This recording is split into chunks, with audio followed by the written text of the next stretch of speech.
Ryan, it's another Thursday night, and you know what, Ryan? It is the week before. Yes. Turkey Day. Turkey Day. You should have been prepared for that. It's the week before. I was doing the grand intro. The week before Thanksgiving. How could you not be excited about Thanksgiving, Ryan? I'm excited about Thanksgiving. You know what really I'm excited about Thanksgiving for? I'm actually home this year, so I get to cook. Well, then you'll be perfect for our guest today because we are going to talk turkey today, Ryan. That was the whole thing. So you can answer get all your questions answered so that you don't cook a lousy turkey. Wow. Who said I cook a lousy turkey? Well, there's been stories. Good buddy Adam in here says, love the turkey hat. Because he already took it off. That's Adam. I sent Adam some samples of fat cow jerky. They were one of our guests a while back. He actually ordered some fat cow jerky. And I'm actually curious, Adam, when you get a chance, because I know you ordered the Reaper. And I can tell you, I took a piece of the Reaper that was like this big. And that he almost died. He almost died, Adam. That stuff was hot. I'm not gonna say I almost died, but that stuff was hot. Oh no, you definitely I would think have to say that you almost died. No, because I didn't do your like you didn't inhale the super hot ghost pepper. The hot ghost pepper gases. Yes. All right, everybody. So Ryan, today's Thursday night barbecue chat. I am Steve Chris. I am with It's All About the Barbecue, and the man sitting next to me, as always, the chairman of the board, Barbecue Blackstone and Beer, Mr. Ryan Hoagland. And during the week, you can find me over there at the wonderful, beautiful epicenter of grilling and smoking in the western suburbs of Chicago, which is Wanamaker's. Yes. Welcome in, guys. It is Thursday night barbecue chat. Adam says that he didn't eat it, but the guys at work love it. Guys said they loved the flavor. Oh, wow! I'm glad to see that Adam got some before I did. Just I have to reach out to. I sent Ron your. But we do have Smoke and Grill Boys, Billy Chapman. What's up, Billy? And WK Broncos 1 over on Instagram saying what's up, and they're like, "Whoa, Malcom Reed tonight, WTF." Who's Malcom? He's on. We just did that to get followers. Yeah, we don't. You guys were really that good to get Malcom to come. You think Malcom would come on this show? Are you kidding me? He already did it once. You think he'd be silly enough to do it again? Who would be brave enough to do it again? That's what I don't know. Yeah, I don't know. Anyway, all right. All I got to say, Ryan, yes, we do have Mr. Malcom Reed on here, Mr. How to Barbecue Right, Killer Hogs, all that other good stuff. And I can tell you, we got his products in the store for Thanksgiving, and we're going to talk Thanksgiving with Mr. Malcom Reed today. They said that would be hilarious. What's that? If he wasn't really here, that would be hilarious. That if we just put Malcom Reed in the name, and we'd never got him. We just put a picture of him down below. That would be fantastic. You know what? Before we start, Ryan, we better do our sponsors. We better talk about our sponsors. So here they are. We love them. And we're coming up to the end of the year. So I've sent some emails out to some people. So be on the lookout for those. And hopefully we'll fix the announcement so it's not as it's not so movie phone. Thank you for calling movie phone. Up next tonight on the big screen. It's just creepy. Got the OG Bandits, Melinda's Hot Sauce, Spitfire Grills, Steak Ager, Southern Pride Barbecue Smokers, Genuine Chicken Roaster, Marble Ridge Farms, Wood Food Systems, and Smoky Woods. And I was going to take a drink too. I thought you were going to say something. I said, seen you grab your cup, so I didn't want to be both of us coming back and sit here. I'm probably one of the few people that at 7 o'clock at night I can have a cup of coffee and it helps me go to bed. Well, there's a lot of people like that. You think so? That's not what we're here to talk about tonight. I know. They're not even here to see us talk. That's why we're talking right now, because after this, it's going to be all Malcom. No one's going to want to listen to us. Everybody left. But if you get a chance, share this out. It's all about the barbecue. Barbecue Blackstone and Beer on Facebook, Instagram, YouTube, and I don't know if Ryan's been doing his due diligence, but we're supposed to be on Spotify. So I'm assuming that he probably hasn't updated that in probably a month and a half. But if you're new to it, there'll be a lot of shows there. Yes. Just nothing current. We already got questions coming through from the Smoke and Griddle Boys, so we'll get to those. But first and foremost, let's bring the man himself, Mr. Malcom Reed. What's happening, guys? Hey, how are we doing, sir? Man, fantastic. It's Thanksgiving time. That means turkeys. I'm still shocked that you came back for a second show. I'm just Who wouldn't want to come hang out, man? It's always a great conversation here. oh yeah. Oh, A lot of good questions, a lot of good talk. we got a bunch loading up. I'm not even going to ask any questions. They're All I coming can through. say, Malcolm, is I am going to give you props because there's a couple things at Wanamaker's that never sells, and I don't know. I can never understand why. And one of them is kits, and I don't know why they don't like kits. But so far, I brought in your ultimate barbecue, the ultimate brining kit, and we've already sold 3 or 4, and it's not even like the weekend before Thanksgiving. So, big award to you because usually kits just I don't know why kits just don't. I don't know what people are against them or what it is, but it's a great kit. We'll talk about that as we get further on. But it's a great honor because I get nervous every time I order kits, and I'm like, well, Malcolm's has to sell. Okay, Smoke Grill Boys are like, dude, big fans, super excited for this show tonight. Wow, look at them. I don't know glad if they're excited. I'm assuming it's Keith because it's usually Keith that's on Smoke Griddle Boys. But All right, we'll fire away on some of their questions right away. We'll get those right into it.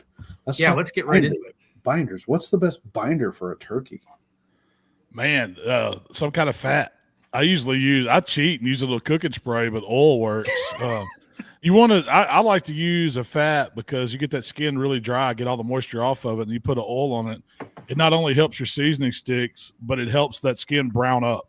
When it gets hot enough, it kind of crisps it a little bit. So I think you get a little bit, if you like to eat the skin, which who don't if it's done right, if it turns out with a little crunch to it, and you got all that crusty rub, all that barky rub all over the outside, that's what makes it good. And a little fat will fix that for you.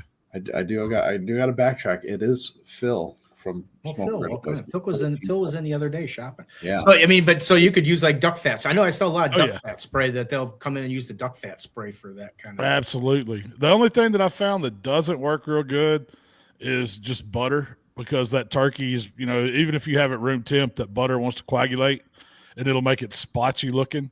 You can put butter on it. It just needs to be when the bird's already warm and you want to baste with the butter to kind of give it that golden look. But if you put it on there cold, it's going to solidify and it's going to be splotchy looking. And I tried bacon grease. Bacon grease does the same thing. Once it gets cold, it gets too thick and it'll make it splotchy. It tastes great, but it makes it splotchy looking. So I usually like to stick to something that'll stay oil, that doesn't solidify when it gets a little cold. Well, I did just see their video the other day, and they just commented in here. They use mayo as a binder. I've done that too. And you know what? One of the main ingredients in mayo is oil. That's why it works. And it's nasty looking when you do it, but man, it tastes good. Well, mayo makes a lot of things taste good. I do have a question for you because this is a newer question this year that I've gotten at the store. And I've seen a video on 2. One, they deep fried it. Going in the deep fry, but they deep fried it in one bacon up, bacon grease. Yeah, I can see that. And then the other one is I had a couple people asking me if I had enough beef tallow for frying a turkey, the Wagyu beef tallow, and I'm like, dude, I don't have. You got to go to a restaurant supply for that. See, I've never had enough bacon up or beef tallow to try that because that's a lot. You're going to need a ton. It's going to take a couple gallons. Well, my whole thing would be is as I was talking to the customer about it, is like normally if you're doing regular oil, you put the turkey in, you fill it up with water or whatever it is till it comes the turkey out, and then you mark what kind of have an eye of where your oil needs to be. How do you know how much fat? I mean, because if the bacon up in the tallow is going to be somewhat solidified. It's not going to be a full. I think it would be an experiment. I remember back in my days, in high school working in a fast food restaurant, we had these big 20-pound cubes of fat that they would put in the fat fryers, and you just put it in. It came in like a plastic square. Yeah, you dumped it in there, and as that fryer heated up, it melted that, and it took a while. Like we would dump that in the morning when we open the lights, turn the lights on. We'd load those fryers up, and it would take it, 2 or 3 hours to melt all that fat. And I didn't come up with how much they put in there. I think it would be a learning experience at first to see what it took. That's what I told him. I said, well, if you do it, be careful because you're going to have to do a lot of tests one. And like you said, the tallow or the bacon grease is going to take a while to melt. to begin with. I would imagine the weight would be the same as, like, say, if you knew where your oil mark was and you could figure out the weight of how much oil the weight of the volume, you could probably translate it that way. But it would be the first time if you just threw it in there and let it melt, it'd be a guessing game for real. And then I'm wondering, but I bet it would be delicious, man. But I agree. Anything like you think French fries fried in beef tallow are amazing. I can't imagine what turkey would be like. I just had Ryan. You just had beef tallow fries for the first time. I want nothing. I never want to touch another French fry again unless it's cooked like that. I was down in St. Louis and we went to is it Salt and Smoke and Salt, right there by the Arch and by the Cardinal Stadium. We had beef tallow fries for the first time and they were phenomenal. I'm a fan. I love it. Oh, they were so good. Well, Malcolm, Ryan's just a youngster. I mean, I'm assuming you're close to my age, and I mean, we grew up on gray, we grew up with French fries that were cooked in tallow, as you were just saying at the fast food. You put the oils in there, but I think Ryan's young enough that they had already gotten rid of most of the tallow stuff, and he was on the vegetable oil, big jar, plant-based oils. They're way cheaper. Yeah, they swear McDonald's went back to beef tallow fries. You know, when we were kids, those beef tallow fries were awesome. But I don't know. I hadn't had a McDonald's fry in a while to try it out. Fiddles and Nick and Jay says, "What's up? What's up, guys?" Fry the Coop cooks all their food in beef tallow. It's the best. Never heard of Fry the Coop. Is that up here? That might be something. That's got to be somewhere up here or something. But Malcolm's down where they got Gus's. Yeah, Gus's. I don't know what kind of oil they use, but that chicken is good. Oh God, yeah, it is. Places that never replace their oil. They're like, we've been cooking. Yeah, there's a Dyer's hamburger place in Memphis. Yes. It's like been using the same oil ever since they opened. I mean, they've even moved locations and they just moved the oil in the vat. They like got an escort, set it up on a truck, the whole fryer, and moved it to the new place. Got to do like the Italian job, put it in 3 different trucks, and nobody knows which one to take. This one's got the real truck. I wonder if they filter it at least once in a while. I'm sure they have to, because as many burgers as they fry down there, man, it'd get pretty nasty. Yeah, I would think so. Of course, I mean, I guess the grease gets hot enough. Yeah. I think it's one of those things where they just reserve a little and they keep adding it back so they can say, "Oh, we've been using the same oil." I wonder how they passed the health department with that. Don't ask that in Memphis. I got under the table, probably. Yeah, right. Over on Instagram here, I got the Blackstone Cowboy says, "What's up, fellas? Malcolm, glad to see you." Always a pleasure, man. Good to see everybody. Yeah, guys, I can't see comments I can't put your comments up here if you're on Instagram, but if you come over to either Barbecue Blackstone and Beer on Facebook or YouTube, or It's All About the Barbecue on either one as well, we can post your comments up here, like Smoking Griddle Boys. I don't want to get to that one. And his questions are down the road of cooking, so I'm going to come back to his questions. Actually, I don't want to jump to the end. Lead us into his question, Ryan. Well, I mean, they're all about the cooking and everything like that. Oh. So, what's your time and temp? I know temp is when it's done. Yeah, or time is when it's done. But what's your preferred temp? Man, when it comes to turkeys, I like cooking them a little bit hotter. I'm a 325 to 350 guy. I want to get the skin right, and I like to cook, like that 12-pound bird. I think the breast is proportionate to the leg quarters, and it just all cooks even at that size. You take one of those big ones, and it's so hard to get the white meat done before that dark meat gets done, and it's just I don't think the big bird is as good as that younger 10 to 12-pound bird. So I'm looking at usually about a 3-hour cook, 3.5, but I always go by internal temp. But typically, I mean, my bird's done and resting. I like to take them to about 160 in the breast. I don't go all the way till my thermometer says 165, because at that point your carryover is going to dry it out more. So if you stop at 160, it'll carry over if you give it about 15, 20 minutes. And I've sat there and left I have a thermowork dot that I usually probe with, and I'll leave that in the breast and kind of watch it. And it'll climb up. I mean, sometimes it'll go to like 167, but it's usually 5 to 7 degrees is all you're going to get in carryover. And then once it starts dropping back down, that thing's ready to carve up. But I usually like to let it kind of redistribute and start to cool off a little bit, just so you can see that maximum temperature that it went up to. That always produces a juicy bird. The skin's just right. Like if you smoke them lower than 300 degrees, you're just going to get a rubbery skin. It never really gets hot enough to render that fat that's underneath that skin, and that's what putting the oil on the outside, using a higher temperature to melt the fat that's underneath the skin. That's what makes it good. Yeah, I guess riddles of Will said, doesn't it depend on what you're cooking it in? Yeah, and usually, I've cooked them on every smoker I had. I've deep fried them. Of course, we've cooked them in the oven back in the day. I think a pellet grill is probably the best way because it doesn't oversmoke a turkey, and the extra air that's circulating in there with the fans, it kind of dehydrates that skin a little more, so you can get it way crispier than you can on a traditional offset or something like that. I love that, dude. That skin is that's the money game right there. Is getting good skin. It is on a turkey especially.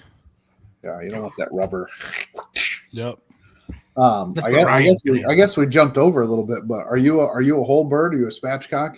Now most of the time I cook whole birds, and then if I need extra turkey, I'll cook turkey breast because usually it's the white meat that goes first.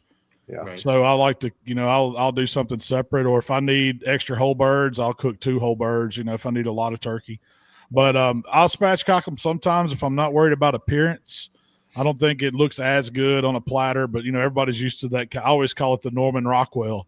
Right. Everybody thinks of that old picture with the husband standing there with his fork and big knife sitting on the table, and everybody's looking at the turkey.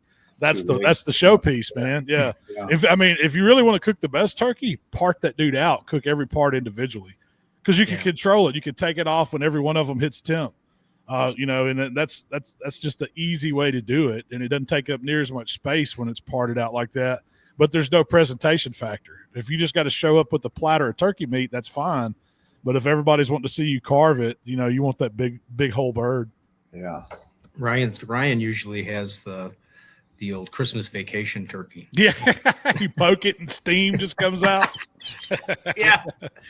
Are you cooking? Brian, are you gonna cook it on the old smoke fire there? Is that what you're I am gonna cook it on the old smoke fire? And if you guys are looking for a smoker, why don't you make sure you visit Wanamaker's at 1940 Ogden? This is, it's a funny story, Malcolm. We had who did we have on a couple weeks ago? We were talking about the guests coming up on the show, and I talked about we had Malcom Reed coming on the 20th to talk Thanksgiving, and the guest was like, dude, that's like the week before. And I said, now come on. I said, we're all guys. I said, so the shopping for Thanksgiving happens the weekend before Thanksgiving. Exactly. I said, so this is perfectly timed that we can talk about all Malcolm's products and other products, and then they can come in and get it. I said, because I can guarantee you there's going to be someone coming in Wednesday that's going to want some brine or something. I'll be like, dude, I've been advertising it for 2 months, and now you're coming in for brine. All right. Speaking of brine, are you a brine? Do you brine? Absolutely. For the best turkey, I brine and inject. I love a 12-pound bird. I'm going 24 hours at least. Okay. With my brine, it's pretty much salt, sugar, and a bunch of seasonings. That's all it is. It's a brine. It can be as simple as salt, sugar, and a little black pepper and some poultry herbs. It doesn't take a whole lot, but it's that salt and sugar ratio with the water that really gets the moisture inside a turkey. Because when you drop it down in that solution, it's wanting to kind of go to equilibrium. So it's wanting to take that concentration of the salt and the sugar that's in the water outside the bird to inside the meat. It's wanting to stabilize. And when you have other seasonings in there, as it's transferring across those cell membranes, it's pulling some of that seasoning in. So that's how you get the flavor deep down in it, all the way to the bone. And it takes time to do it. That's it. So like a larger bird, if you are cooking, a 20-pounder, 18-pounder, something like that, you need to go 48 hours.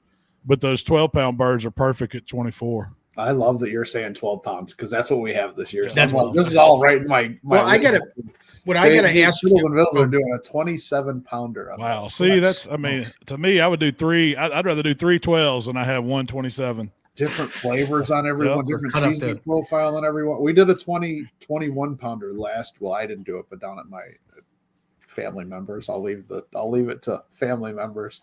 It didn't come out as well because it just. Speaking of brining, I was watching one of your videos because I was watching you were had on. He's done all the videos ahead of the show. So if you're looking for good turkey stuff, a follow up, you can go to How to Barbecue Right, and it'll have. He's got to. But you were doing brining. You had the coolest brining bucket. My buddy gave me that. And then you took it and you twisted it. Where did you get that? It's called a Mr. Briner. They sell them. I think you can get them at Academy. I don't know if y'all have Academy Sports up there, maybe Shields. But you can look them up. It's Mr. Briner brine bucket. I'm sure they're on Amazon. I don't sell them or anything. I had a buddy that gave me this. He said, "Man, you do so many turkeys. I want you to try one of these things. It just makes it so much easier." Because I was always trying to find my wife's biggest spaghetti pot. Or whatever, or a cooler if I was outside. But this bucket, it's basically it's about like a 5-gallon food grade bucket, and it has little locking ridges in it, and it has a little plastic piece on top that fits down, and you turn it like you're talking about, and it looks just like a spacer. But what it does, it keeps whatever you have in the brine submerged, and that's what that's for. But I kind of took it a step further, and I use these. I call them meat bags. It's just it's one of the biggest Ziploc bags you can find.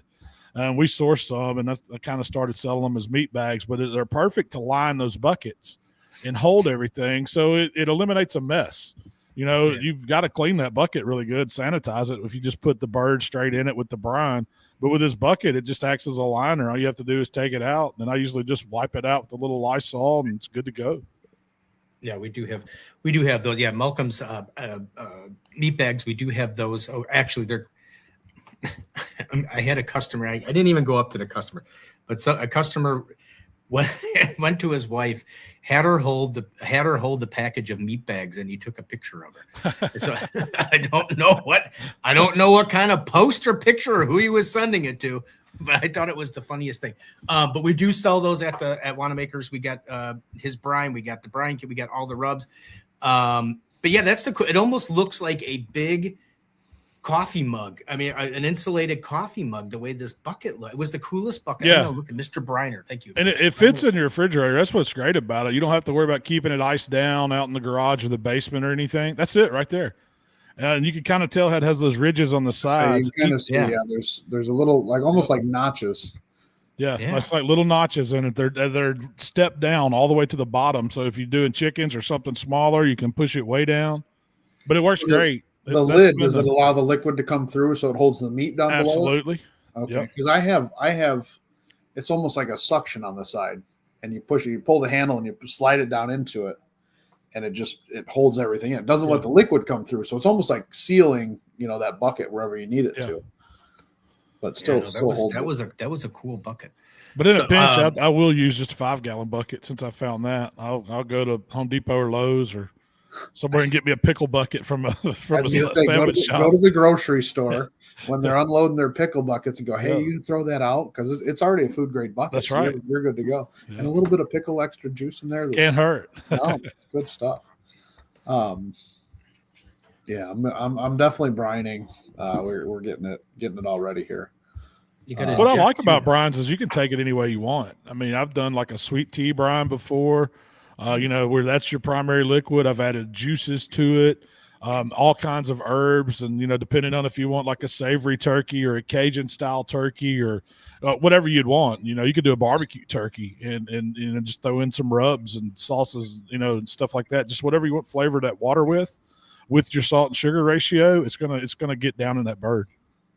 Did you see my challenge, Ryan? Did you see I challenged somebody to make I put out a video and I challenged people to come up and make a honey money turkey, like the honey money wings from TFTI, and do an actual honey money turkey. So use this pork and rub on the thing and then glaze it with the hot honey.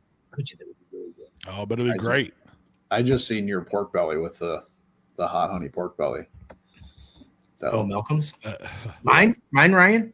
Yes, yours, Steve. Well, I know, and we already talked about this, but yeah, you do inject, but I got Johnny Cremines over on Instagram says, "Are you still offering that pump injector?" No, I don't have that one anymore, man. That's one that company that I was getting those from got bought out and they stopped selling to us. So I don't have them anymore. I wish I still had the BDIs. Those were my favorite ones. That was the green injector with the siphon hose where you just drop the hose down. You didn't have to have a reservoir. keep going. Those are great. Yeah, just but I pumped can't. itself Yeah. in, I've seen some guys with them. They're sourcing them somewhere. We don't have any now. I've just went back to the old standard cheap turkey injector, just the syringe. You draw it up and run it. You can't stop those up. They work every single time. Well, the best thing about those is you really don't have to clean them. If you get, Yeah. you get a good one, but it's not too expensive. When you're done with it, you just toss it. They're $3 or Toss $4. it, done. Yeah. Man's way of doing dishes, just throw it out. They're gonna Griddles and Vittles are doing their own. They got their new seasoning out there, Vittle glitter on their turkey there. I hadn't seen that. I got to check that out. I like the name, Vittle Glitter. Yeah. So when did you? Who came up with the kit? Because the kit's pretty cool. Well, that was, I guess, my wife designed it and everything, but those were just the 3 seasons that I was using to make a turkey. It's, because it comes with the bird brine, of course. Mm-hmm. Comes with 2 meat bags, but it also had the AP seasoning, which is all around good on everything.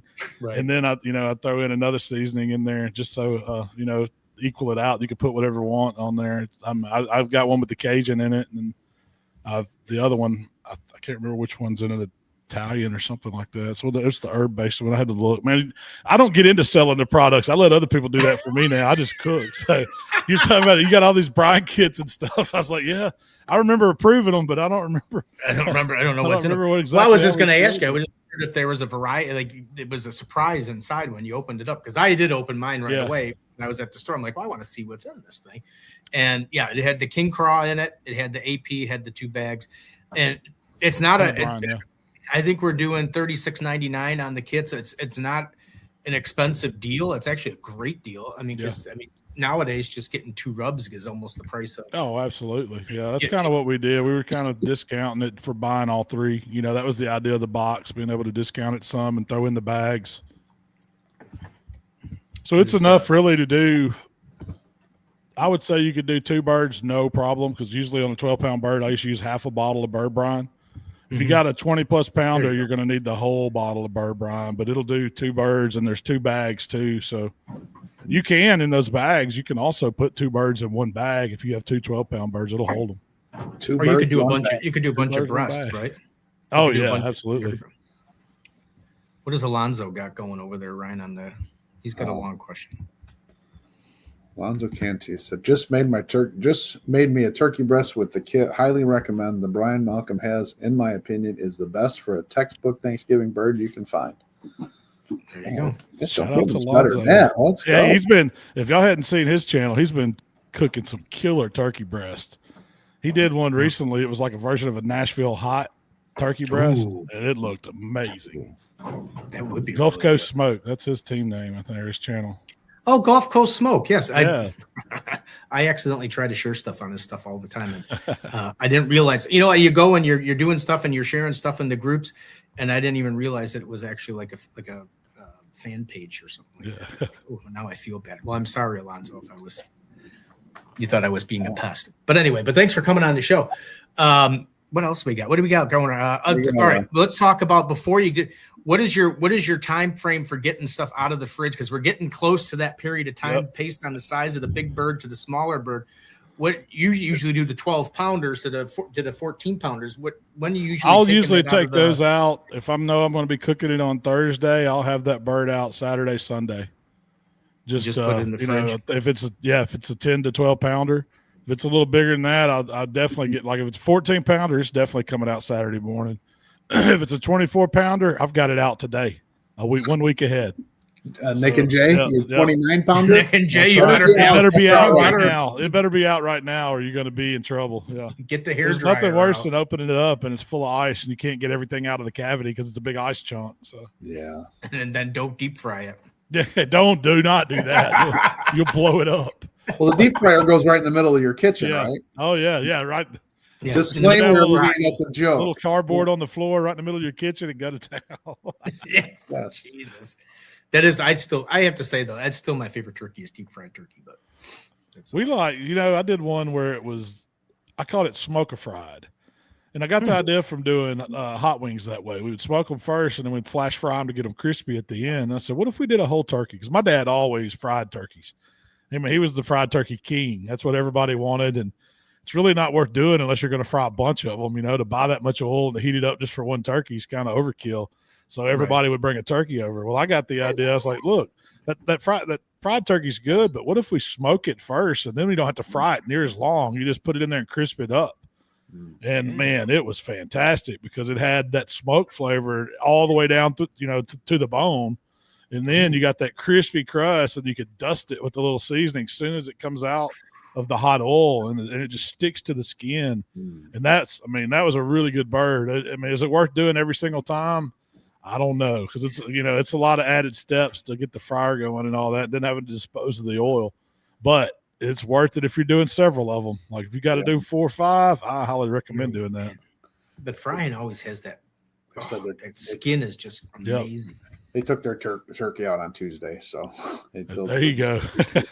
Good job. That's the 28 pounder. Cowboy came over. He says, "Same. I usually cook at 25 pounds, and definitely goes in the fridge tonight."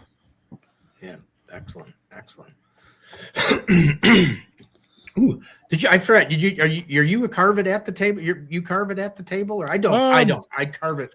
Usually off to the side, and bring it out and arrange it. Usually I cook them, and then my brother shows up, and I'm like, all right, carve that thing up, and just because he's more of the finesse guy. Like my big old hands, I can't make it look near as pretty as he does. I can get the job done, but he can arrange every part of that turkey out on a platter to where it really looks like something special. So I'll let him do that. I'll stick with cutting the spiral ham off the bone or something, getting it on a platter because we do ham and turkey at my house. I don't care what it looks like as long as it's on my plate. Yeah, right. What about glazing the turkey? Have you done one with glazes, or I have? Just not a shiny turkey I've done like cranberry glaze. I've done different stuff. I've done kind of a barbecue style to them. I like the skin, and I like it to try to be as crispy as possible. So I try not to. Once it comes off the pit, I try not to cover it up, not to put it in anything that's going to steam. I like it to just sit on the counter and kind of rest for a little bit and then carve it up because I want that skin to be as taut and as crunchy as I can get it on a smoker. You're never going to get it as good as it is deep fried, but you could get it on a pellet grill. You can get it fairly crispy. So that's the way I try to keep it. And usually if you'll do that, when you slice it up, you can keep that skin around the meat and you can still get that good texture difference from the moist, tender meat to the little bit crunchy, savory crust. Since you said it on there about resting, one of Phil's earlier questions was how long to rest the turkey before you cut into it? I like to let it carry over as far as it's going to carry, which is usually about 15, 20 minutes, and then it'll start going back down, and then it's time. Then I carve it. So that's 15, 20 minutes would probably be ideal. Would it hurt to sit there for 45 minutes? Probably not. If it's going to be any longer than that, I'd probably sacrifice the skin and drop it down in a dry cooler and just let it hang out. But I get that question every year. I want to cook the turkey at my house, and then I got an hour or two drive. Is it going to be okay? Yes, it's going to be okay, but it's going to be good, but it's not going to be as good as when it come off and when it just rested on the counter. But there's no way to get that skin back. You're not going to get it back by popping it in the oven when you get there, unless you had some hot oil when you got there and you could drop it down in that. That would be have somebody warming up the oil as you're driving. Get the oil hot. I'm coming. I'm an hour away. Start heating it up. Let's go. Start heating that oil up. We have a 55-gallon barrel coming for the brining. Oh, nice. That's a big bird. 29 pounds, man. That's huge. That's a huge. Did you see the one a couple of years ago? Kevin Coleman from when he was with Weber on the smoke fire, he cooked a 42-pound turkey. Did you ever? No, that's a monster. I've never seen a 42-pound turkey. It was like 40 pounds. I don't know if you could search it on Kevin Coleman somewhere, Ryan, but he did it. It was one of the ones when the smoke fire first came out, just to kind of show you that you could do it on the smoke fire. And he did this. I mean, I would think it was massive. That's a big bird, man. I don't even know how he got that to cook evenly. I mean, a lot of foil probably on certain parts. I would think so. I would think the outside would get pretty dark before it ever got done deep in the core. Well, that was the other question I was going to ask you, because I've seen some, and I don't know if my dear brother has maybe done a couple because he used to cook. But when you get the turkeys and they come out and they look black. Is it too much smoke? Is that what? It's either too much smoke or it just got too much seasoning that turned dark on you on the outside. Because it'll do that. If you eventually it's going to burn after time. It's just that's the way it does. I mean, you think of the way a brisket does, how it gets super dark from all that seasoning on the outside, and you want it on beef. but I don't think it's good on turkey like that. So what you can do is, like you said, you mentioned aluminum foil. You can always protect it. You just build a little shield. You don't wrap it up tight. You just kind of lay it over it, and that's going to shield it from some of that direct heat, deflect it off, and that'll keep your skin from getting too dark. So a lot of times on those big birds, when I cook them, when I get about 3/4 through, I'm going to go ahead and add that piece of foil over the top. And then right at the end, the last 10, 15 minutes, when I almost get my temps there, I'll uncover it and let it kind of bark back over a little bit, because it will make it soften a little bit, having the foil over it as a tin even. I was trying to look for the picture we had where, I don't remember if we were talking turkey or if we were talking chicken, but the foil bikini. Yeah, I've seen that. We had a picture on here before, but I must have. I should have put the lemons underneath the, put the lemons top of the underneath. bread. Yeah, right. Yeah. With the full. Take that one out. He's just kidding. That's what Ryan's turkey's going to look like this year. He's kidding. He's just. I am. Yeah. You're going to do that, aren't you? No, I'm not going to do that. It says Blackstone or Thomas says a little secret of mine is I carved the day before and then submerge in the juice. Then I reheated it the next day in the juice, and it doesn't dry it out at all. It's so moist. That's a great tip if you're traveling and you know you're going to have to cook it a day ahead and refrigerate it, because you definitely want to refrigerate it. You want to get it cooled down as fast as possible. If you can save that jus that cooks out, keep it in there. It's best to vacuum seal it when it's in there, because it's completely covered. And then when you reheat it, it's easy to reheat that way, and it keeps it as juicy, I wouldn't say as juicy as the day it came out of the oven, but it's pretty daggum close. You take it, if you vacuum seal it with the juice in there, you could just sous vide it, couldn't That's you? exactly right. Toss it in a water bath and just hold it at 140 for until it comes up. And then when I'm reheating pulled pork or anything like that, that's the best way to do it, because you're preserving all that flavor and the juice that cooked out of it and all those seasonings, and you're keeping it reheating in it. Just and you're controlling the temp. It's a gentle reheat in that sous vide. Yeah. I just bought a new one, so maybe we'll test that out for our leftovers and stuff. But before we get to that, we're going to get to sides, since we got Johnny Cremine says Malcom smoked mac and cheese is the bomb. Oh yeah, I can't take full credit for coming up with that. That's kind of my wife's recipe. I stole and adapted for the smoker. She always made it in the oven, and I took it to another level by putting it out on the pit, and it picks up just the right amount of smoke to where it really tastes good. And then when you add some bacon to the top of it, she doesn't do that either. But the bacon crumbled over the top. Do that either. Now you didn't steal it. Now it's your recipe. I got to make it Fat Boy style. You're not just changing Yeah, right. You've added an ingredient to it, so that's a whole new recipe. A whole new recipe. That's right.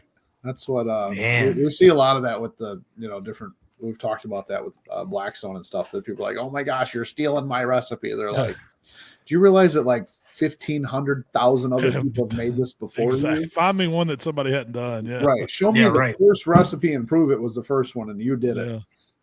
Betty Crocker came out with but if you change one thing in it, it's now your recipe. That's right. Yeah. God, that sounds good. But you just crumble the bacon across the top. Yeah, just cook it and crumble it, and and then wait till the end and put it back over it whenever you put your topping on. Like I usually do panko, a little melted butter, a little shredded cheese, and that bacon, and just crumble it all over the top, and it makes a crust. And when that mixes with that creamy mac and cheese, and you don't want to use too many noodles. That's where people go wrong. They want to use the whole pound of noodles. We just use about half that pack. So the cheese sauce ratio to the noodles, and the noodles still absorb it. It's just it's not on that thick packy side where when it cuts out, it still stays a square. I want my mac and cheese to be runny, a little gooey. Yeah. That crust on top. That's I like that's Thanksgiving right there, mac and cheese. What other sides? What other sides do you have with your? What's your number one? Yeah, what's the milk? What's the meat table look like? In the South, we eat dressing. I don't know if y'all call it dressing up there. It might be stuffing, but it's the same thing pretty much. Right? Stuffing, dressing. We do cornbread dressing. Usually it has either chicken or turkey in it. So that's where you get chicken and dressing or turkey and dressing. And it's cooked casserole style. So basically it's like cornbread with a mirepoix, celery, onions, little carrot, and then little garlic, all your poultry herbs. Some people put sausage in it. My mom never put sausage. It was always chicken. She'd boil a chicken and use, some of the liver And then a lot of the dark meat and the white meat inside the chicken, and that chicken broth is what she loosened her dressing up with. Mm. And it needs to be a little runnier when you mix all that cornbread with it than you think. It shouldn't be real packy. It should be kind of loose, and that way when you bake it and it sets. And of course you put an egg in, one egg in there too. That kind of helps it set. But that's what makes it so good. And we serve it with gravy. So you have that, and then you have some cranberry sauce on the side to go with your turkey. I mean, that's the number one. Like if you're having turkey, you got to have dressing with gravy and cranberry sauce. Then you got to have mac and cheese. Then you got to have sweet potato casserole. Then you got to have some kind of bean, whether green bean, lima bean, something like that. And let me see. The hash brown casserole. That's another one we do. It's like Thanksgiving's casserole day, man. That's the best. It's the best. I think sometimes the sides are even better. They're better than the turkey. I mean, you eat on Thursday, but then this carries on all the way to Sunday. I mean, there's leftovers for. We're getting to the leftovers later. Yeah, we got sandwich on top of sandwich on top of different sandwich with dressing, and then some with gravy, some with cranberries. I can't forget the deviled eggs. Do y'all do develed eggs? Ooh, I love deviled eggs. What about have you done the smoked deviled eggs? No, I've never done smoked deviled eggs. I did this on the Weber last year. I think I did. I was trying it out. I put the eggs in the smoker to cook them, and then cut them all out, separate them, put the whites on a pan, just the whites cut open, and put that on there and smoked it, and then took it out and put the filling in later. I've had a hard smoked egg. There used to be a buddy of mine at contest who would bring us potatoes and eggs for breakfast, early morning on competition days. He'd walk around. You might get a piece of sausage with it, but it was always a smoked egg. And I always thought it was good. We just ate them with a little AP and a little hot sauce. Just peel them and eat them like that. But I never thought of making deviled eggs with them would be really good. Deviled eggs smoked, yeah. After you put the whites back in there, they brown up and just suck it browns up. In there. And then some bacon on top of your deviled eggs too. Yes, I absolutely do that. Candied jalapeno and bacon on top. That's it. Yeah, buddy. I flipped back over to Instagram and Karen said, "Are we not talking about the Kraft Blue Box, right?" No, we're talking not for Thanksgiving. That might have been an after school snack or something. Right. I'm going to try that dressing. You got that cornbread dressing? Absolutely. Is it on your website on the website somewhere? Yeah, you can find a recipe for how to make the cornbread from scratch and everything. I've got it all on there. It's not hard to do. It's a few steps, but it's not really hard. Creamed corn with Parmesan. Never heard of that one. I like cream corn, but corn. I'm not a green bean. I'm not a bean person, so I'm not a green bean. Green bean casserole. Trisha makes a really good green bean casserole, but I'm just not. I like the green bean casserole. Green bean casserole. Cream of mushroom, soup base, and all that, and the crunchy onions on top. Extra. Like I will take a whole jar. Like I'll do a little 8x8, and I got to put the whole jar of the thing of the onions in there. Yeah, I don't know what it is. Eat them. I don't know what it is. I just don't like it because when we first moved in our first Thanksgiving, she's like, "Oh, I make the best green bean casserole." I'm like, "I don't like green beans," and she's like, "No, I haven't." So she's like, she made it for and she's like, "Here, try some." And I tried it, and she's like, "Isn't it good?" I said, "Yeah, but I still don't like it." I said, "It's you know what I mean?" There's something about the texture green bean thing. Yeah, the green beans just don't do anything for me. I don't. Now I like a good broccoli casserole with lots of cheese and a nice coating of crackers and stuff on that. I mean, I can eat a whole pan of that, but there's something about the green beans that just doesn't do anything. Right. Green beans wrapped in bacon. Yes. Oh man, we used to do those with the little French dressing over it and cook them. They were really good too. Ooh, or sprinkled with brown sugar. See, I always take the bacon. And cook it in the pan. Take it out of there, leave the grease in and some of the bits, and put the green beans to cook them in the bacon fat with the onion. Yes, so good. Throw a little garlic on there. You're good to go. You're speaking my language now.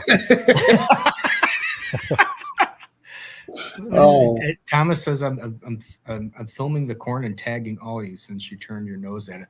Well, I mean, we didn't really turn it. I said I like cream corn. It was more Ryan than anybody else that did it. So we have what's called corn pudding is what my mother always called it.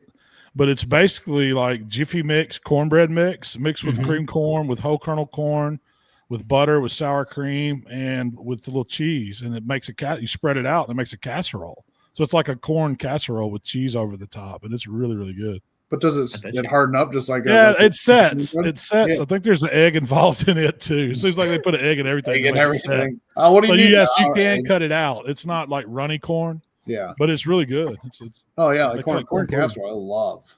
It just makes me go back to the old football can of corn. Can of Yeah. corn. Can of corn. Can of corn. Then Now, what John- about what do we got for desserts? Anybody?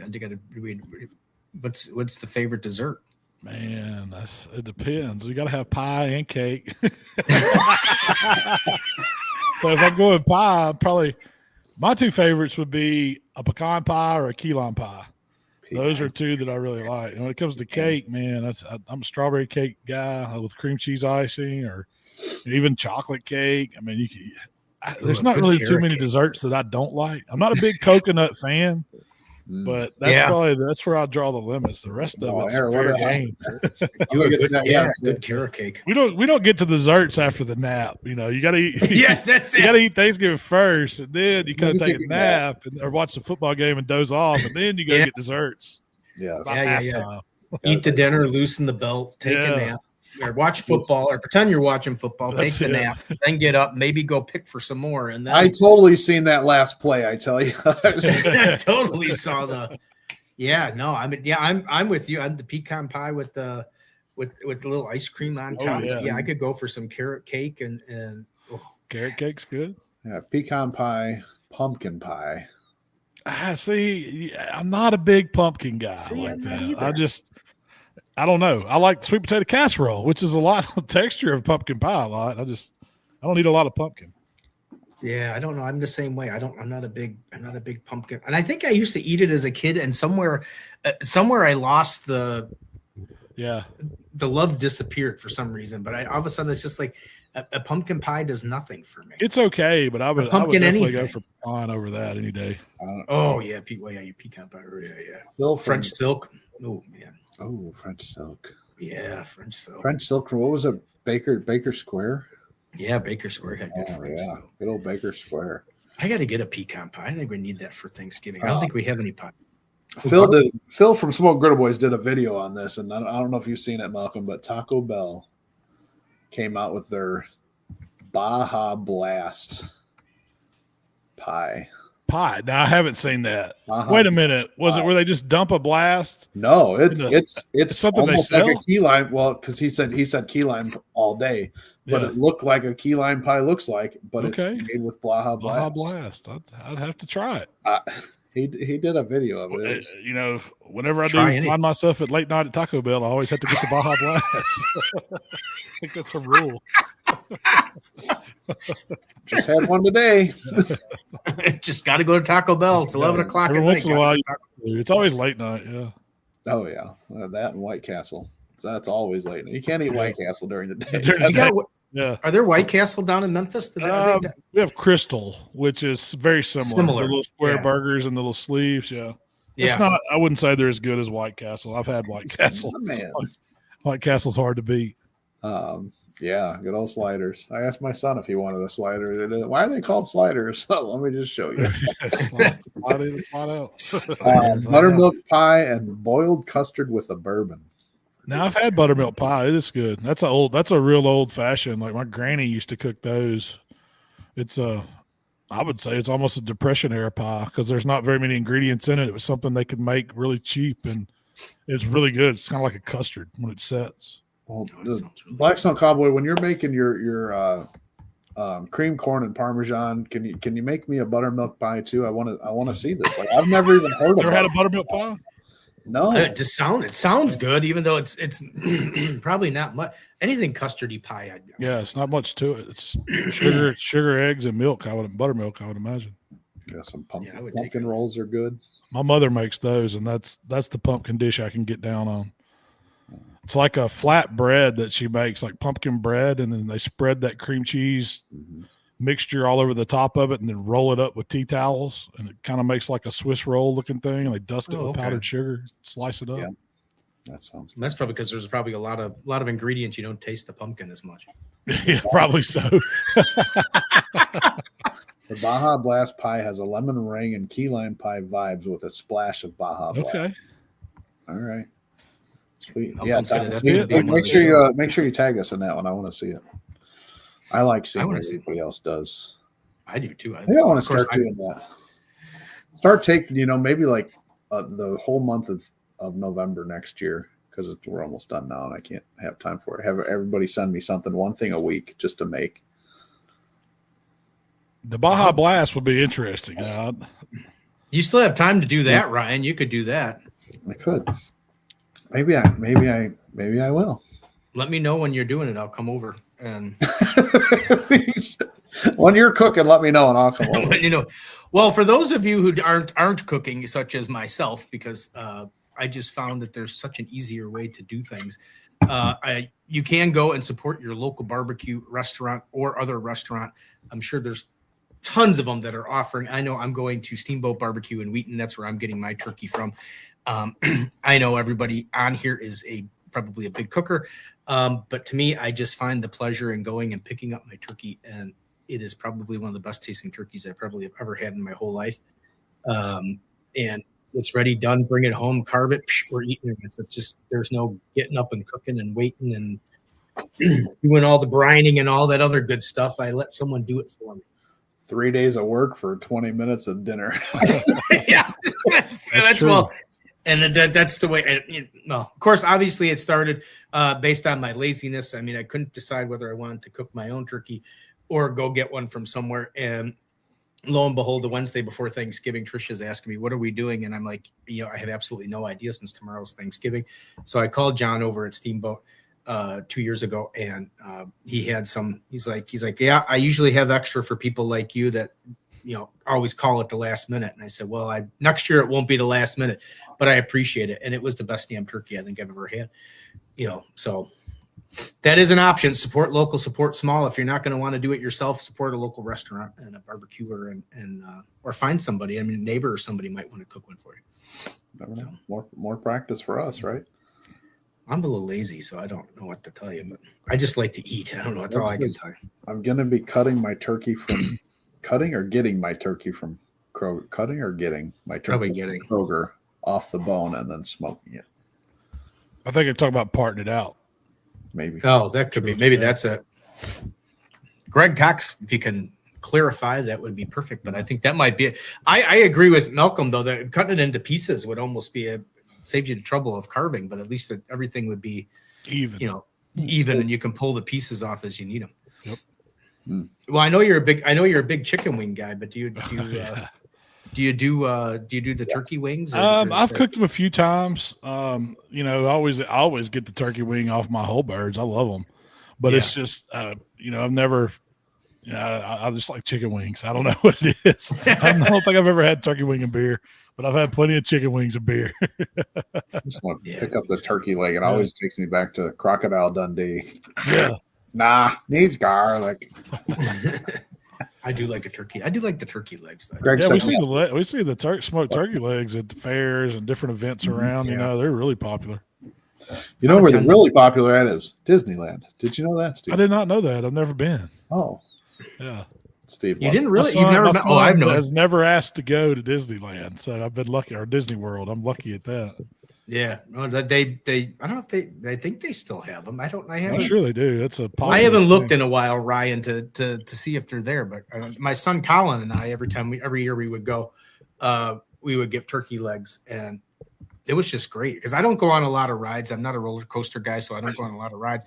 So they would go off and get in line for their roller coasters, and I'd go get myself a frozen lemonade and a turkey leg, and I'd sit there and watch people fight with each other at the happiest place on earth and eat my turkey leg and have my lemonade and just enjoy the world. Frozen You know what I lemonade mean? or a Dole Whip?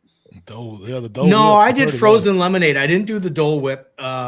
I would just do frozen lemonade, and it would just be. And I'd go sit in the shade.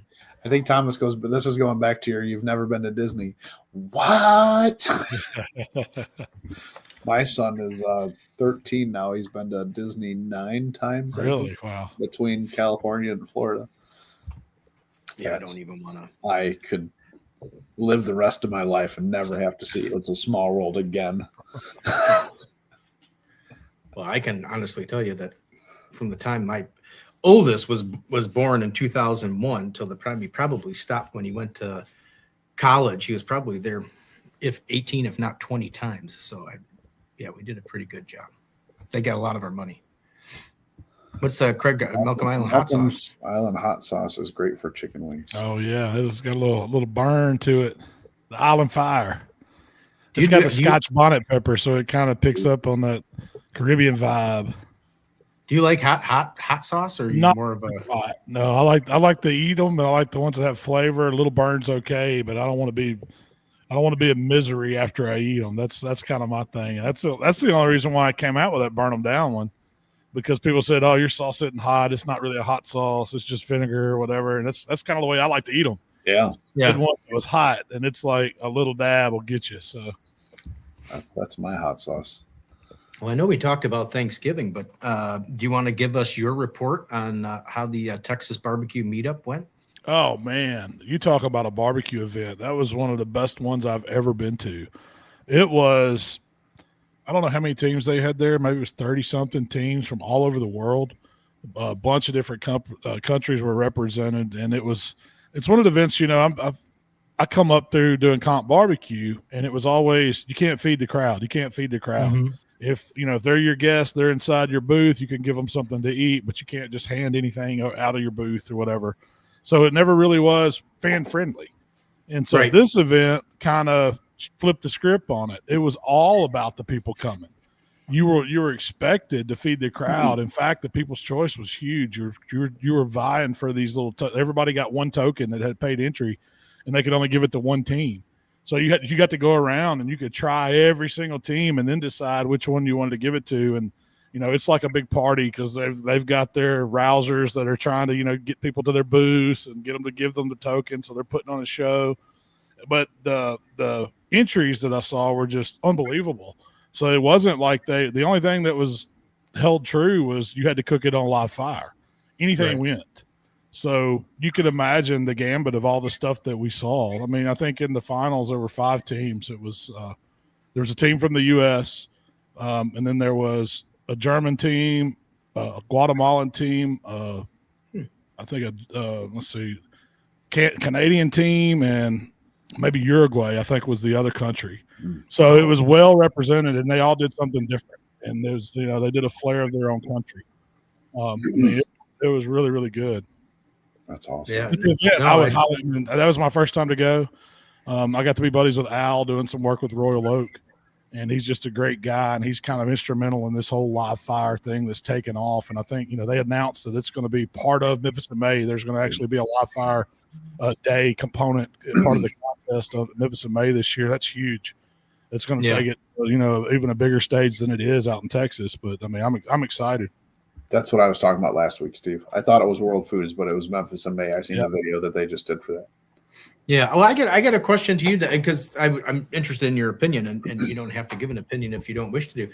But do you think that competition barbecue needs a little bit of the open fire meetup to some of these competitions? Because to me, it's almost like barbecue is starting to lose a little bit of its public draw just because of that. It's so, it's so separated that you can go and watch somebody do something, but you don't get to actually physically experience I absolutely eating and that kind of stuff. I think it's gonna change it for the better. And I think these other organizations need to start looking at that component.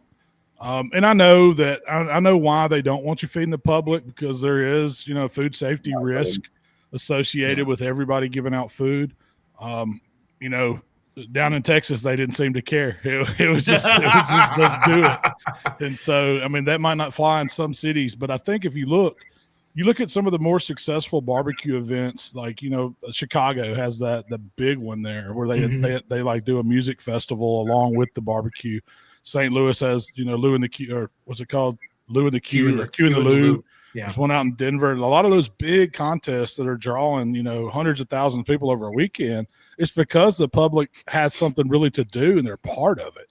Mm-hmm. And I think that's like why. I mean, it's fine to have the competition side of it, but I don't think that should be the main opponent. The main component needs to be getting eyes there and getting people involved with it, getting people to taste food and getting them to want to be a judge or to put a team together and come in and compete. I think that's the draw, and that's what's exciting to me because, like you said, competition barbecues kind of lost that. It doesn't, or it never really had it at a lot of places. You know, a lot of the contests I went to, the only crowd that was there was because they knew somebody, or if they were walking around, that you had to tell them to go to a vendor or something like that. And there's nothing worse than somebody coming and having to smell all that good food and then not get to try it. You know, I've been on that side before. I know what that's like. Yeah. Well, no, and that's what I think we talked about it, if not last week, the week before. I mean, obviously Ryan and I and yourself, we can go to a barbecue competition and our experience is completely different than what the public would get, because obviously we know some of the people and they'll do exactly like you said, say, hey, come here. I want you to try some of these ribs, or here, I try some of this pork shoulder that I have. Oh, you got to try our brisket from today. So you can go to all these teams. I mean, when we went to the, Ryan, what's the one up north in February? Gosh, I can't think of its name right now. But I had a lot of guys. Winter Burn. The Winter Burn. I mean, I had a couple people, it was like, who knew I was there. It would be like, here, this is our turn, and taste it. Let me know what you think. I mean, so you're physically like going and you actually get to eat and try some of this stuff. And I always feel, I wish other people in the public could have that same experience, because I think that would make barbecue more popular. I think the TV shows took it so far and then it ran so far, but now it's kind of like you got all these groupies that are barbecue groupies, but they want to taste what their heroes are making. You know what I mean? Absolutely. I think you're 100% right.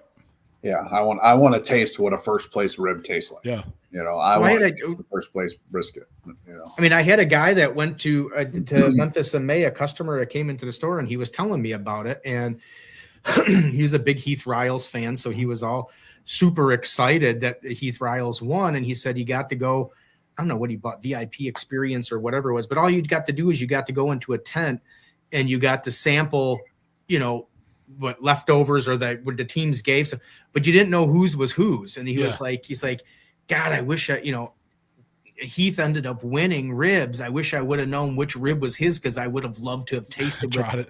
Right. You know, and to see what it was, but you didn't know because everything was just like leftover and stuff. But I just think there's such a following to barbecue that the people are looking for like that Alfregoni experience where they can go to their favorite team and actually taste their food and, you know, get excited about it. I mean, I don't know if I've told you about that pork belly that Alfregoni made. Not at the that live fire is just a whole nother world. I mean, it's nowhere near what the griddle back. You know, it has an allure to it. Like, you know, I mean, don't get me wrong, I love smokers, and there's all different kinds of smokers, and I like them all.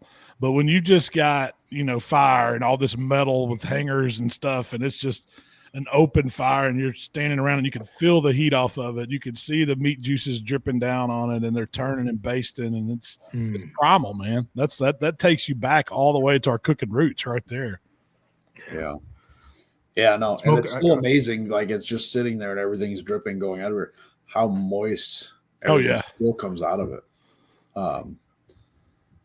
I got the Smoking Pastors on Instagram. He said even if it was an upgraded ticket, must be talking about the Memphis in May. They sign a health waiver, and see that's what it comes down to. All of it. It's almost like you almost find a way to, if you buy a ticket to go into Memphis in May. Or something like that, there's some kind of waiver you have to sign that would allow everybody to enhance that experience. Yeah, I mean that could be as simple as that. It could be a big sign. Everybody has to walk through this gate, and if you're walking by and you take the chance of tasting anybody's food, you're on your own. It's like the raw seafood little disclaimer on menus at restaurants. You know, they all put it on there. If they serve oysters or anything raw, it'll say they're not responsible for undercooked or raw seafood. Greg said that's why I always like to come to Malcolm's when he has an event on Saturday. Yeah, I feed everybody that comes into my place, man. Yeah, I can believe it. So then we got Phil says, Malcolm, do you prefer hot and fast or low and slow method for smoke?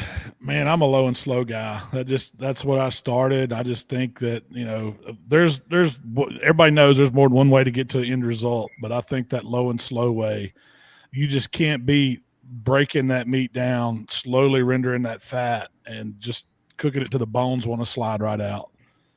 To me, that's true barbecue. And then, yeah, I mean, what gets me on the hot and fast stuff, you see these guys cook it, and what you don't realize is they're only getting certain parts of that meat they're cooking hot and fast. That whole butt isn't near as good as a low and slow butt that you can eat the whole thing off of. Right. But they just want the money muscle and a couple tubes, and they're off to the races. Right. Or they want a few slices out of that brisket, they're off to the races. They're not, it's not about cooking that whole piece of meat, the whole time, low and slow. Now they're taking. It'd be way more interested in competition barbecue if you had to just turn in whole pieces of meat, like the whole butt, the whole brisket, and see, Well, that's not I trim think it up that- into a little box cube. I think that's what Ryan was just alluding to with this sand language. But yeah, I mean, now it's you take this big Brisket huge and the brisket and wrap. they're making it Yeah. into this cube, 8x11, piece of paper. Yeah. What are you doing with the rest of it, man? They're doing it just so you can cook it hot and fast, so you can get some sleep. Yeah, I should do like a traditionalist series. And how where many you get sauces you can put on it, and how sweet you can get it with maple. Yeah, right. Is that true barbecue? I guess Yeah, that's not the way I prefer to eat it. That's the nice part with the grill battle is it's Yeah. opening up to so It's many. open, yeah. Oh, that's right. Jesus. There it is. It took Hey, me I an gotta hour and do the 5 show. minutes to mention that stupid griddle battle. Thought we were done mentioning that. Malcolm's ready to go Wow, home we're now. booked for September 12th next year already. Malcolm's coming? You coming up to the griddle battle? That's the first I've heard of a griddle battle. That's bring my that's spatulas. my event that I've created. Oh, is it? Okay, that's Yes. cool. That's cool. It's the same cooking competition, but all on flat tops only. What's the categories? They change, but it's typically like we've done a burger, breakfast, desserts. I Heck did a like a copycat category. So you take something from a restaurant, which I'll never do that one again. It was horrendous. Great idea. I loved it, but burger and breakfast are, Yeah, desserts I are- can see that. I can see that being a lot of fun. No, it is. Yeah. It's See, just that's a great thing about cooking on those griddles. They're kind of a showpiece too, so people can come up and watch you work, and Mhm. and you can feed so many people off cooking on one. Well, the whole concept of going to a hibachi restaurant is watching him. That's do right. it. It's a show. Yeah. Have you got that good at it? Have I? Hibachi style, yeah. Or teppanyaki table, I guess they call it. No. I've never done the volcano. Never done the volcano. No, the train. Doot, doot, doot. No. What I've about never the seen any egg? of his. You I've never spin seen the any of egg and Ryan's. throw it? Yeah, I've never seen any of Ryan's videos where he's doing. Yeah. I think you should do that, Ryan. I did buy because Blackstone made a kit for it. Different knives and chopping. Yeah. That's not what I like to do. We'll try it out. No, Ryan. I think we're over an hour. I think we can let Mr. Malcolm go now. If he wants Man, we to went go. an hour. That was a fast hour, gentlemen. It was a fast hour. That's why I said we could keep going if you want to keep going. I don't know what's on your schedule, but Phil, I don't know if you missed resting the turkey. Just 15. I would say 20 at least 15 to 20 minutes is ideal.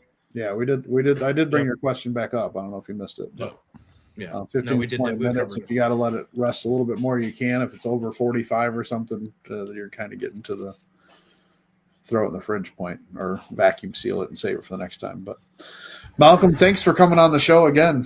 We Yeah, appreciate thank you all very your, much. your great knowledge and information, man. You're welcome, gentlemen. I enjoy hanging out and talking anytime, man. This doesn't feel like work, and I love, hopefully people, get some good information and they can turn out some awesome turkeys. And hope everybody has a happy Thanksgiving out there, man. Hey, you do the same. I'm gonna try and make that cornbread dressing. If I There do, I'm you gonna go. make a picture and I'm gonna tag you on it. Thanks for coming. Thanks for coming on again. Great show as always.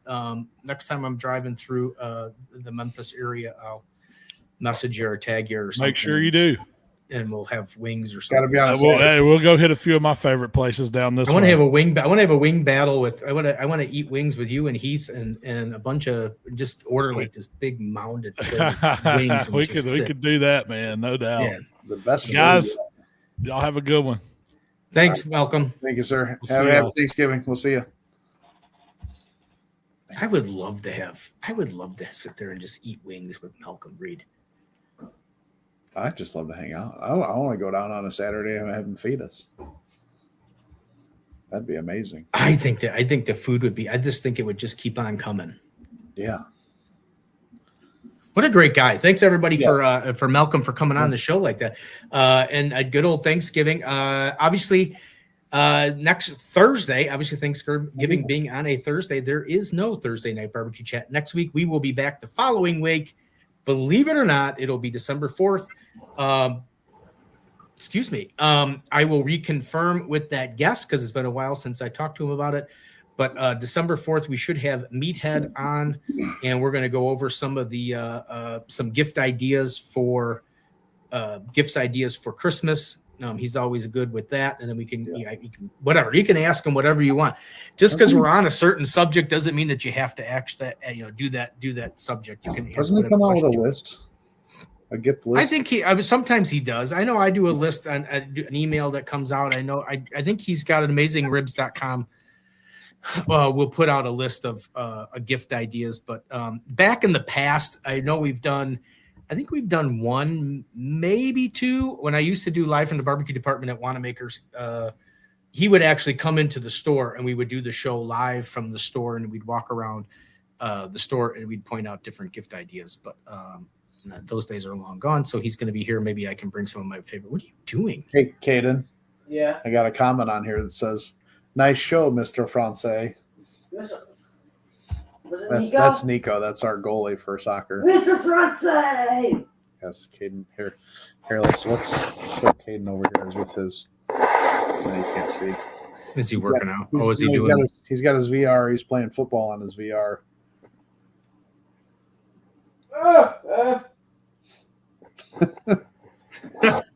That could be.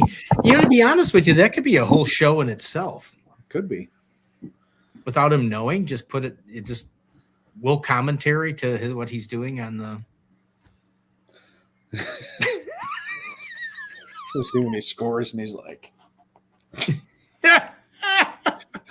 That's pretty. But good. Yeah, everybody have a great Thanksgiving. Great ideas on here, man. I'm telling you, I really want to go to the Reeds for Thanksgiving. Can you imagine? I'm gonna try and make that cornbread dressing. I'm gonna look that up on this. Yeah, that sounds good. It reminds me like just a corn casserole, but with everything else in it. I don't know, but it sounded really, really effing good. I gotta see. I want to come up with some other sides to make, because since I'm going to be running the smoker, I might as well do something else with it. Why I got the space going. Yeah, and you got the big one, so you don't have to. Or did you switch it? You switched it up with Sean, right? I got the X4. Yeah, either way. Those smoke fires, I know they had issues with them, but they work pretty darn well. Works great. They fixed them. Works great. Anyway, like I said, if you're looking, I think it's.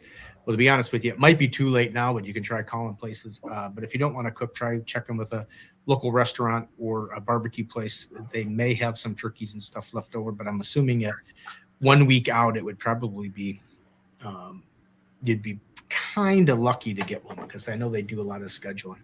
And I think I ordered mine. I'm not lying, Ryan. I ain't lying, Ryan. I think I ordered mine in September. You probably did. You probably just pick yours up and put an order in for next year. No, I physically did. For some reason it popped into my head, and I just kind of was like, oh, I wonder if they're taking orders for turkeys yet. Yeah. So I sent an email to Steamboat through the catering thing, and she's like, "Yep, we're doing it, and we'll put you down to." So they didn't. I didn't order it in September, but they put me on the list to contact, and then it was so quick and easy. Just call up, tell them what time you want to pick up. Pick it up at 12:45. So I think I'm going to leave here at noon. I'll get there probably around 12:30 or so, or maybe a little bit before that.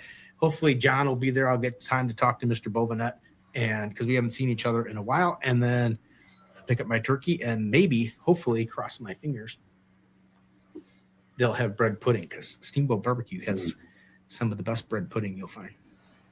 Bourbon bread pudding.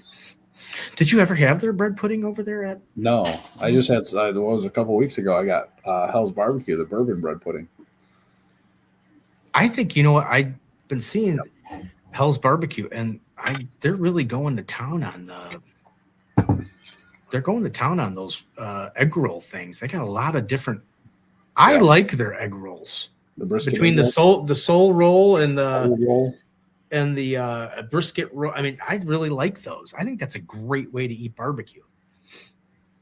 I think it's mainly because it's like a certain size, and you can get 2 egg rolls, and you're looking at it like it's only 2 egg rolls, and then you get done and you're like, oh, I'm just full. Yeah. Instead of you and I ordering our full tray and then eating like half the tray, and then 20 minutes later, you're like, oh, what the hell did I do to myself? All right. Well, guys, another great show. Another fantastic guest. Yeah. I want to wish everybody a happy Thanksgiving next week. Enjoy your time with your family. I won't put them out there, put the name out there, but their father just passed. So, I mean, I know this is like, it's going to be hard and stuff like that, but enjoy your time with your family while you can. You never know when they're not going to be around. I think I seen a video and it made me think, it's like, with your siblings and stuff like that, when it's really gone is when they stop sharing everyday life stuff. You go from fighting with your siblings when you're growing up, and the next thing you know, it's done and over, and everybody's off in their own life. And it's had me thinking today, so I got to reach out. Well, Ryan, it's a good point because I forget. I am the youngest of my family. So I just had the birthday, obviously, last week. I turned the big 55, and my brother is 55. Yeah, 55, Ryan. I'm 55. You're 45. Yeah, I'm 55. But my brother, my oldest brother, just turned 65. So it took me a while. You don't think about it, obviously, because you're kids and your family and you're this and that, and you're going. And then his birthday came up, and I'm like, ooh, shit. My brother's 65 years old today. It's like, wow. Boy, did we get old fast when you think about it. Because I'm just used to being around, obviously, Ryan and Trisha's 45 and people of somewhat near my age. So I forget, and when I get my siblings in here. But you're absolutely correct. 65 years old, as a lot of your siblings are getting older and everything, you just never know what's going to happen in a day and change. And you never want to get, for somebody who's missing. Both of his parents have been gone now for, that's myself, have been gone for at least 5 years is the shortest. My mom's been gone for almost 10 years. It's a whole different, you miss certain moments and you miss certain things and you just wish you could have one more day. So yeah, definitely take advantage. Hearing that this friend of ours that his dad passed away, like it made me call my parents and say, hey, you know, just to say I love you, but you never know. When it's your time, exactly. It's your time. So that's my. But anyway, and then on a lighter note, Ryan, as we get into Thanksgiving, but yeah, you should right. Thankful for everybody around you and this and that. But for all of you, you can be thankful. There are only 3 shows left for 2025. So if you're, and then that would be we got. What the heck was that? He's playing football. Oh. So, yes, I said 12-4, we got Meathead. 12-11, we got Christy with Girls Gone Grillin'. Girls and then we are finishing out the year 2025, December 18th. We will have Brad and Brooke on from the shed to close out 2025.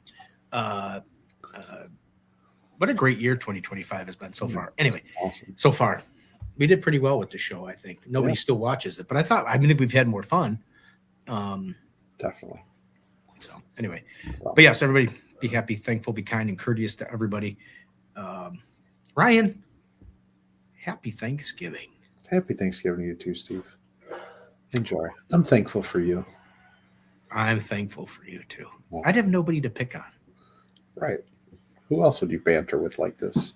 I don't know. Trisha always thinks we're fighting. She's like, "Are you guys fighting on the show?" And I said, "No. No, do that every week. We fight before the show. We fight before the show." And then sometimes it carries into the show. I mean, only once did it really carry into the show. One time out of how many shows? 108. It carried into the show, but it was still fun nonetheless. Right. Anyways. So, all right, everybody. See you next time. No, not see you. See you in 2 weeks. 2 weeks. 2 weeks, y'all. Happy Thanksgiving. See ya. Bye. Thank you so much, guys. You've been absolutely amazing. Thank you. You guys are the best. Thank you so much.